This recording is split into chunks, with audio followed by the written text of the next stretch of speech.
এক অশিক্ষিত চাওয়ালা প্রধানমন্ত্রী, তিনি এখন এই সম্পত্তিটা তসরুফ করার জন্য পরিকল্পনা করছেন, আপনারা জানেন। আর ইনি এমনি প্রথম থেকেই একটু পরের সম্পত্তিতে লোভ বেশি। যদি বলছেন কেন, নিজের বউকে নিয়ে সংসার করতে পারেনি, বাংলাদেশের হাসিনাকে নিয়ে বসে আছে। সারা ভারতবর্ষের ঐতিহ্যবাহী যত সম্পদ রয়েছে সমস্ত সম্পদ মুসলিমদের।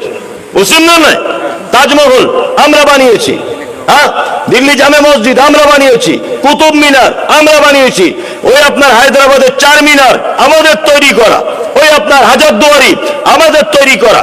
ব্রিগেডের চান্দারা সেদিন তথ্য পেশ করেছিল যে এই ভারতবর্ষে আপনাদের বিপক্ষে সব থেকে বেশি যারা, তারা হচ্ছে আলেম ওলামারা। এক রাত্রিতে 40,000 আলেমকে তারা হত্যা করেছিল। ইতিহাস তার স্বর্ণোজ্জ্বল অক্ষরে আজও লেখা।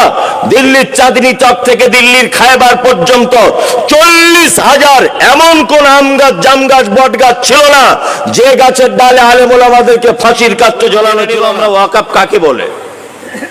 যদি বলছেন এটা তো আমার বিষয় না, আপনাকে ধর্মীয় জলসা করতে এনেছি, আরে এইগুলো এখন ফরজ হয়ে গেছে মানুষকে বলার।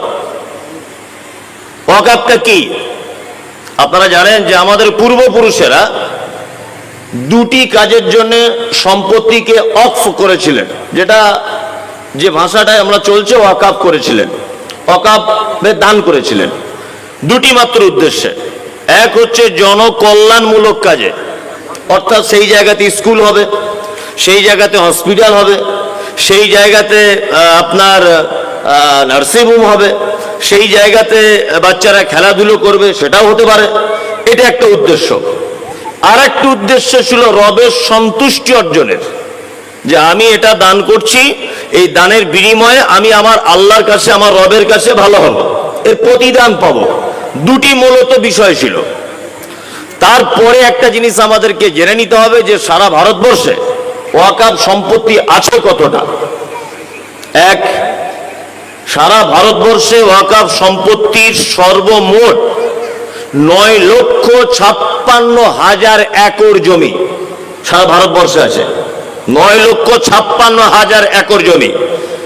এই 9,56,000 একর জমি যদি আয় হিসেব করা হয়, তাহলে মুসলিম জাতি 100 বছর যদি এর অর্থ বসে বসে খায় তবুও শেষ করতে পারবে না, এত সম্পত্তি রয়েছে। তারপরে আমাদেরকে আর একটা জিনিস জেনে নিতে হবে যে আমাদের এই সম্পত্তিতে সরকারের কেন এত ইন্টারেস্ট, এটা আমাদেরকে আগে বুঝতে হবে। আর দ্বিতীয় বুঝতে হবে যে আমাদের কাছ থেকে ওয়াকাফ চলে গেলে আমাদের ক্ষতি কোথায়। ক্ষতিটা প্রথম বলি।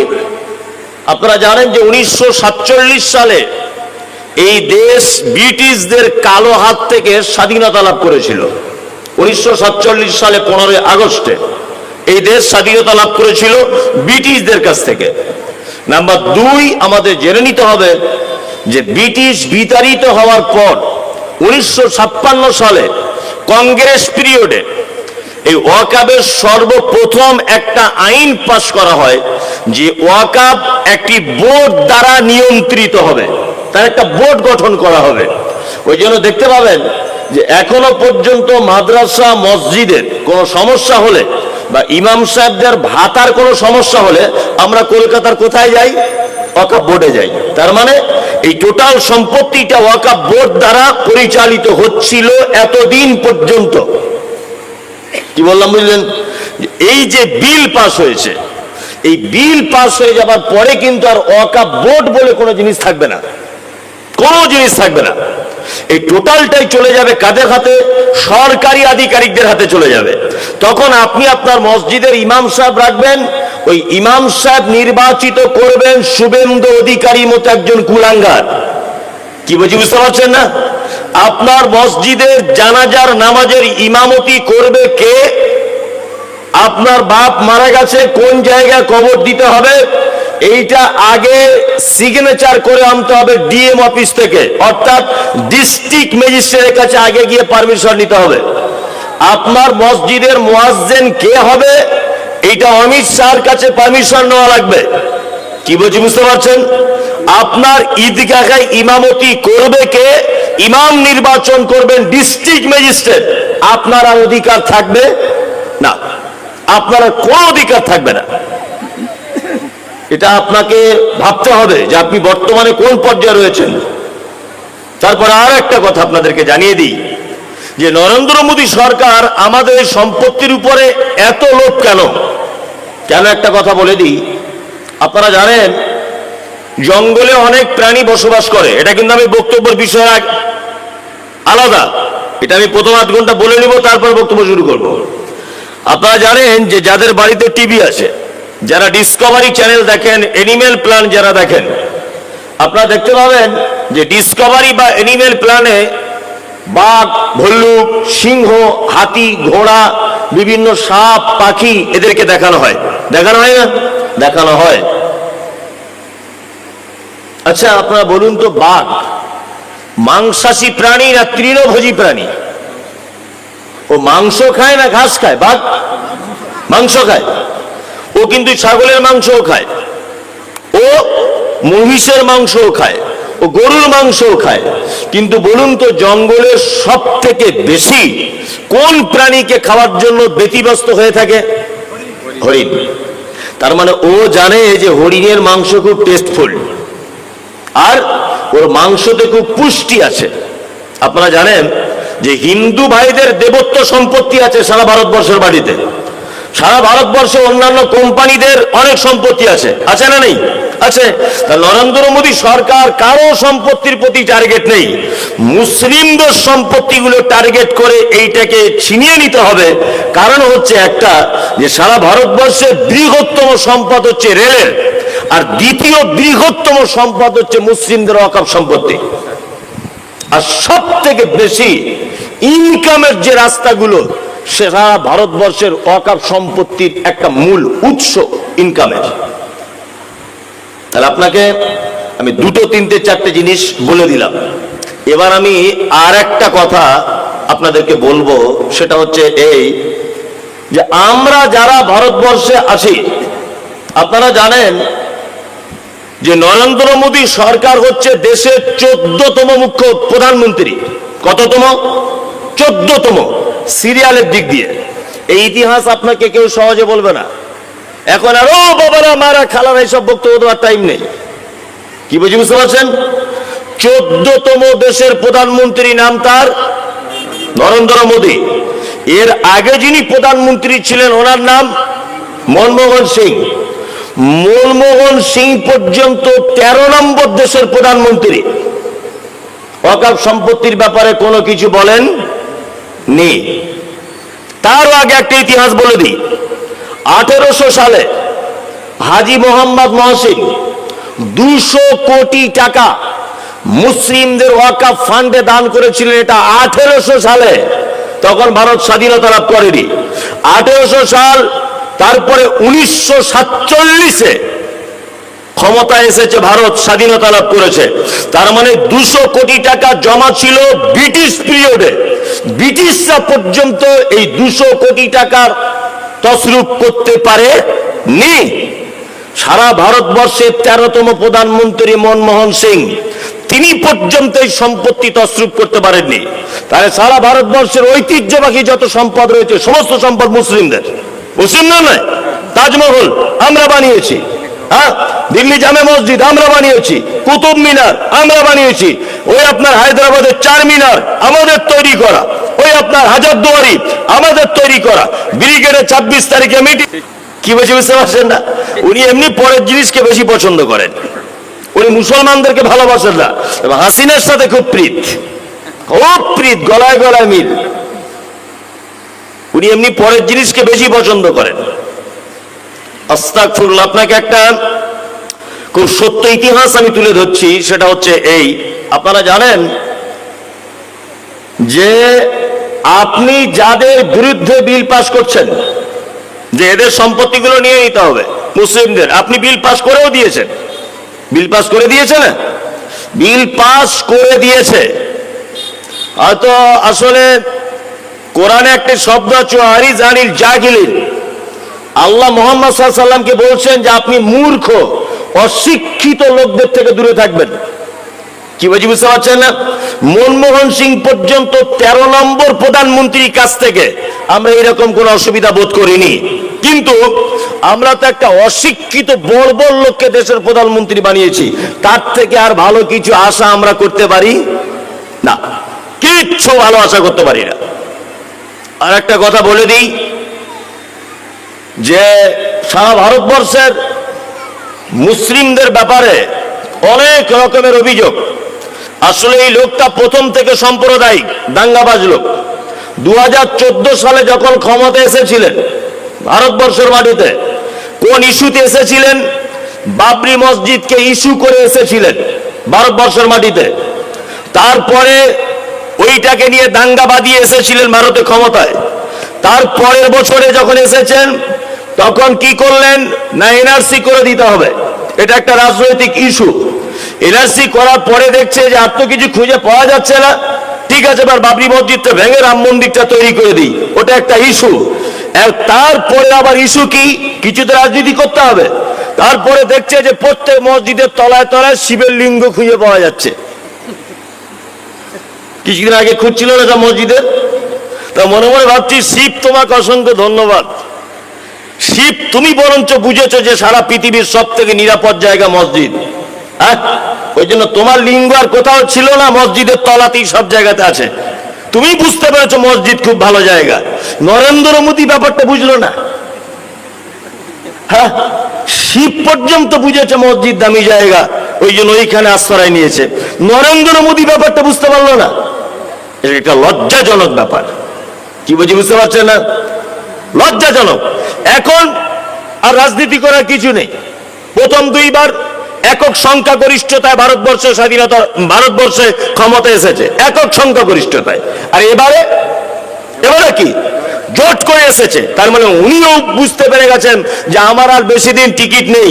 ওই জন্যে কি আর করব, লাস্টে তো বলে না যে মরার আগেও একবার হা করে দেখে।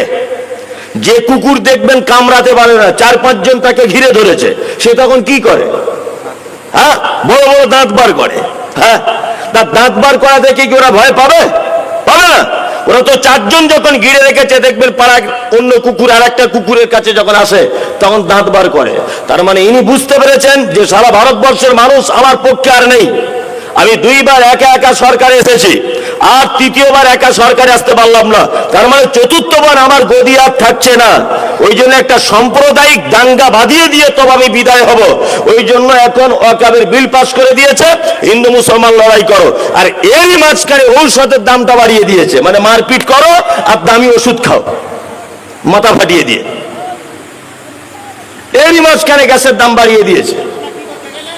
কি বুঝি বুঝতে পারছেন না? একটা কথা আপনাদেরকে বলি, আমাদেরকে যতটা অসহায় মনে করছেন আমরা ততটা অসহায় নয়, ততটা অসহায় নয়।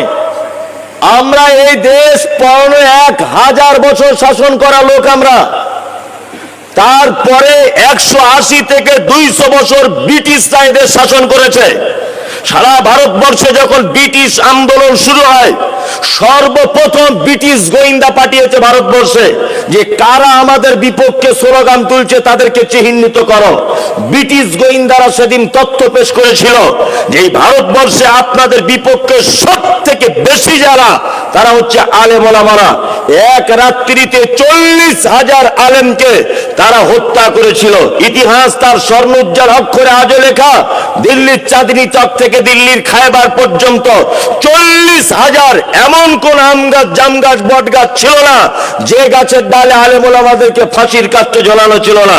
তার মানে আমরা এই দেশে স্বাধীনতা আন্দোলনের সর্বপ্রথম শহীদ হয়েছি দাড়িওয়ালা, টুপিওয়ালা, মৌলভী সাহেবরা, হাফেজ সাহেবরা। এটা দেশের প্রথম স্বাধীনতায় আমাদের অবদান। আমাদের অবদানের কথা ভোলার কোনো জায়গা নেই। আজও পর্যন্ত দিল্লির গেটে আমাদের 60,000 শহীদদের নাম লেখা আছে।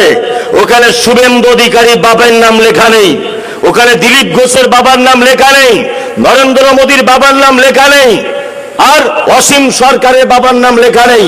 ওখানে লেখা আছে কাদের নাম? মুসলিম বীর শহীদ, যারা ব্রিটিশদের বিপক্ষে, ভারতের পক্ষে যারা লড়াই করে নিজেদের বুকে তাজা রক্ত দিয়ে দিল্লির মাটি যারা লাল করে দিয়েছিল, সেই সমস্ত মুসলিম বীর সন্তানদের নাম 60,000 আজও পর্যন্ত স্বর্ণোজ্জ্বল অক্ষরে লেখা আছে। শুধু এই নয়, আমরা এই দেশের মাটিতে মুঘল পিরিয়ড, শেরশাহ পিরিয়ড, সমস্ত জায়গা আমরা ছেড়ে দিয়ে তবে আমরা এখন বর্তমান 2025 সালে দাঁড়িয়েছি। আপনার ক্ষমতার বয়স 14 বছর, আপনার ক্ষমতার বয়স আজকে 11 বছর। আমরা 1000 বছর ক্ষমতার শাসন করা লোক আমরা। একটা কথা আছে, বানর বুলে হয়ে গেল বানর গাছে ওটা বলে না। কি বুঝি বুঝতে পারছেন? বানর বুড়ো হয়ে গেল গাছে ওটা বলে না। বংশের একটা ব্যাপার আছে, রক্ত কোনোদিন বেঈমানি করে না। আমরা 1000 বছর যেমন এদের শাসন করেছি, সেই শাসন করার অভিজ্ঞতার রক্ত আজও পর্যন্ত আমাদের শরীরে বইছে। আমরা অত সহজে ছাড়বো না, অত সহজে আমরা কারো কাছে নত স্বীকার করি না। তুমি কোন সাহসে বলো সম্পত্তি কেনা না হবে? এটা কি তোমার বাবার পৈতৃক সম্পত্তি নাকি? বাংলাতে একটা কথা আছে, সব নাংকে পারা যায়, পায়ে ধরা নাংকে পারা যায় না। খারাপ কথাতে আছে, পাড়া গ্রামের ভাষাতে বলে সব নাংকে পারা যায়, পায়ে ধরা নাংকে পারা যায় না। খারাপ কথা বললাম। তার মানে আমি ওকে ভালোবাস বলে দিন রাত আমার পায়ের কাছে এসে বলছে আমাকে ভালোবাস ভালোবাস ভালোবাস, তার মানে পায়ে ধরা নাং। খারাপ কথা বললাম। আমরা বলছি আমাদের সম্পত্তির পাহারাদারিত্ব তোমার মতো চোরকে করতে হবে না, আমরাই যথেষ্ট। তোমাকে কেন দায়িত্ব দিতে যাব? বেগায়া নির্লজ্জ না হলে পরের সম্পত্তি জোর করে দখল করে? হ্যাঁ, লজ্জা শরম বলতেও কিছু নেই। মানে ভারতবর্ষের প্রধানমন্ত্রী বলতেই নিজেকে ইতস্ত বোধ করছে, যিনি একজন ভারতের প্রধানমন্ত্রী। কোন স্বর্গে বসবাস করেন? না জানেন ভারতের ইতিহাস, না জানেন কিছুই, না জানেন লেখাপড়া। ভারতবর্ষের ইতিহাস আপনি যদি দেখেন, তাহলে সারা ভারতবর্ষের ঐতিহ্যবাহী যত সম্পদ রয়েছে সমস্ত সম্পদ মুসলিমদের। মুসলিম না নয়? তাজমহল আমরা বানিয়েছি, হ্যাঁ, দিল্লি জামে মসজিদ আমরা বানিয়েছি, কুতুব মিনার আমরা বানিয়েছি, ওই আপনার হায়দ্রাবাদের 4 মিনার আমাদের তৈরি করা, ওই আপনার হাজারদুয়ারি আমাদের তৈরি করা, ব্রিগেডের 26 তারিখে মিটিং আমাদের তৈরি করা ব্রিগেড, কলকাতার হাইকোর্ট আমাদের তৈরি করা, আপনার ওই আকাশবাণী ভবন মুসলিমদের ওয়াকফ সম্পত্তির উপর অবস্থিত। আর আপনাকে কত বলবো, আপনারা জানেন ভালো করে, কলকাতা একটা জায়গা আছে তার নাম টালিগঞ্জ। আসলে জায়গাটার ইতিহাস নাম বলছে টি আলীগঞ্জ, যার ফুল ফর্ম হচ্ছে তাহের আলীগঞ্জ। কলকাতা নেতাজি সুভাষচন্দ্র বিমানবন্দর, যেখানে আপনি প্লেনে করে এসে নামেন, ওই বিমানবন্দরের ভিতরে যারা আপনারা জানেন, বিমানবন্দরে যশোর রোড দিক যেতে ডান দিকে, আপনাদের ঠিক থেকে যশোর রোড দিকে যেতে ডান দিকে এয়ারপোর্টের ভিতরে একটা ছোট্ট মসজিদ আছে। মসজিদ আছে মানে কোনো না কোনো টাইম ওখানে মুসলিমরা বসবাস করত। তার মানে বোঝা যাচ্ছে মুসলিম যদি ওখানে বসবাস না করত তাহলে ওখানে মসজিদ থাকতো না। মসজিদ আছে মানে ওইখানে আমরা ছিলাম, আমাদেরকে বার করে দেওয়া হয়েছে পরবর্তীতে, সেটা ভিন্ন ব্যাপার। তার মানে বোঝা যায় ওই এয়ারপোর্টে যেখানে তুমি নামো ওটা আমাদের বাপের পৈতৃক সম্পত্তিতে তুমি নামো। কাদেরকে তুমি সম্পত্তি হরণ করার চেষ্টা করছো? কাদের? শুনুন, একটা কথা বলে দিই, এই সমস্ত তথ্যগুলো জানা দরকার আছে না নেই? আছে, আছে। এখন আর এই গতানুগতিক বক্তব্য দিয়ে কোনো লাভ নেই। তবে একটা কথা বলে দিচ্ছি, শুনে রেখে দেন, ভয় পাবেন না, ভয় পাবার কোনো জায়গা নেই। কারণ এ তো 4 দিনের প্রধানমন্ত্রী। এর আগেও আমরা নমরুদকে দেখেছি, ফেরাউনকে দেখেছি, এর আগেও আমরা আব্রাহাকে দেখেছি, এর আগেও আমরা দেখেছি আবু জেহেলকে, আবু লাহাবকে, আর 2024 সালে দেখেছি মুসলিম এবং ইমামদারদের মাদ্রাসা মসজিদের যারা শত্রুতা করে তাদের প্রমাণ হিসাবে বাংলাদেশে দেখেছি শেখ হাসিনাকে। হাসিনা পর্যন্ত রাতারাত্রি পালিয়েছে, টিকে থাকতে পারেনি, টিকে থাকতে পারেনি। আপনারা জানেন যে আয়না ঘরের ভিতরে ঢুকিয়ে সারা পৃথিবীর বাঙালিদের মুফাসসিরে কোরআন আল্লামা দেলোয়ার হোসেন সাইদি 11 থেকে 12 বছর জেলখানাতে ঢুকিয়ে লোকটাকে শেষ করেছে। আপনারা জানেন কোরআন এবং হাদিসের বিপক্ষে, ইসলামের বিপক্ষে যারা পদক্ষেপ গ্রহণ করেছে তারা পৃথিবীতে টিকতে পারেনি। এও টিকবে না, সময়ের অপেক্ষা, সময়ের অপেক্ষা। একটু ধৈর্য ধরুন। আল্লাহ তাহজান ইন্নাল্লাহা মানা, টেনশন করবেন না। আমাদের সঙ্গে আছেন কে? কে? আল্লাহ। সঙ্গে আছেন আল্লাহ। আমরা কাউকে দেখে ভয় পাই না, কাউকে দেখে ভয় পাই না। এই ইতিহাসটা, এই কথাগুলো বিষয়ের বাইরে আপনাদেরকে বলা আমি খুব প্রয়োজন মনে করেছিলাম, আর সব জায়গাতে এটা বলা দরকার আছে বলে আমি মনে করি। কারণ আমার জাতি নিজেদের অস্তিত্ব সম্পর্কে কোনো জ্ঞান রাখে না, সারাদিন টিভি সিরিয়াল নিয়ে ব্যস্ত, গান বাজনা নিয়ে ব্যস্ত, দেশের কি অবস্থা এই ব্যাপারে সচেতন নয়। এগুলো ভাবানো উচিত। আমি এবার আপনাদেরকে হাদিস কোরআন দিয়ে বক্তব্য শুরু করে দিচ্ছি। রবের পরিচয়। প্রথমে আপনাদেরকে কয়েকটা কথা জিজ্ঞেস করছি, খুব বুঝে ভেবে উত্তর দেবেন। আর আজকে বক্তব্যটা পুরো একদম গল্পের মতো হবে, উত্তর দেওয়া দেবি। আমি প্রশ্ন করবো, আপনি উত্তর দেবেন। নাম্বার 1, পবিত্র আল কোরআনে, আপনারা দুজন বলবেন না, আপনারা দুজন হাফেজ সাহেব লোক, আপনারা তো সব জানেন, ওরা বলবে, আপনারা কেউ বলবেন। আচ্ছা বলুন, পবিত্র আল কোরআনের সর্বপ্রথম যে আয়াত অবতীর্ণ হয়েছে, আয়াতটা কোন প্রসঙ্গে এবং আয়াতটা কি অবতীর্ণ হয়েছে কারো জানা আছে? কি বলুন, পড়ো। ইয়েস, পড়ো। ইকরা বিইসমি রাব্বিকাল্লাযী খলাক। আপনারা যতক্ষণ বসে থাকবেন আমি ততক্ষণ একটা একটা বাচ্চা ছেলের মতো বোঝাবো, কিন্তু আপনি বসুন, অনেক মজার মজার তথ্য আপনাকে দেবো আজকে। এর আগেও আমি 3-4 বার এসেছি আপনাদের মাদ্রাসায়, কিন্তু এই বক্তব্যটা আমি রাখিনি। আজকে ফার্স্ট টাইম, আর একদিন রেখেছি, আর আজকে ফার্স্ট। আমার জীবনে দ্বিতীয় দিন আজকে রাখছি বক্তব্যটা। আপনি দেখুন কত তথ্য আছে। তাহলে পবিত্র আল কোরআনের প্রথম নাজিলকৃত আয়াত ইকরা, অর্থাৎ পড়ো, তাই তো? বিইসমি রাব্বিকাল্লাযী খলাক। আল্লাহ বলছে পড়ো ওই প্রভুর নামে যে প্রভু তোমাকে সৃষ্টি করেছে। তাহলে কার নামে পড়তে হবে এটা আল্লাহ প্রথম আয়াতে বলে দিলেন, কার নামে পড়তে হবে, ভালো করে বুঝবেন। কিন্তু কি পড়তে হবে এটা আল্লাহ তাআলা বলেননি, এই আয়াতে বলছেন না। এবার কি পড়তে হবে এটা কোথা থেকে জানা যাবে? কি আমরা পড়বো? আল্লাহ তাআলা মুহাম্মদ সাল্লাল্লাহু আলাইহি ওয়াসাল্লামকে বলছেন, হাফেজ সাহেব কি আপনি? কে হাফেজ সাহেব আপনি? তাহলে আপনি একটু বলবেন আমার সাথে যেটা কোরআনে আছে কিনা, না লোকে ভাববে আলতু ফালতু বলে দিয়ে চলে যাচ্ছে। কোরআনে আছে, আল্লাহ তাআলা বলছেন ফাআলাম আন্নাহু লা ইলাহা ইল্লাল্লাহ। আছে এটা? আছে। আল্লাহ মুহাম্মদ সাল্লাল্লাহু আলাইহি ওয়াসাল্লামকে বলছেন ফাআলাম, আপনাকে প্রথমে জানতে হবে আন্নাহু লা ইলাহা ইল্লাল্লাহ, আল্লাহ ছাড়া কোনো মাবুদ নেই। তার মানে প্রথমে একটা মুসলমানের জ্ঞান অর্জন করতে হবে তার রব সম্পর্কে, তার রব সম্পর্কে। আচ্ছা, একটা বাচ্চা ছেলেকে, একটা বাচ্চা, সেই ছেলেটাকে আমরা দেখা হলে কি বলি? বাবু তোমার নাম কি? এটা বলি না? তারপরে কি বলি? বাবু তোমার বাবার নাম কি? বলি না?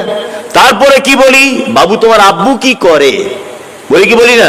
বলি। তাহলে আপনার প্রথম পরিচয়, আপনাকে আমি জিজ্ঞাসা করছি আপনি কে? আপনারা কারা? উত্তর নেই।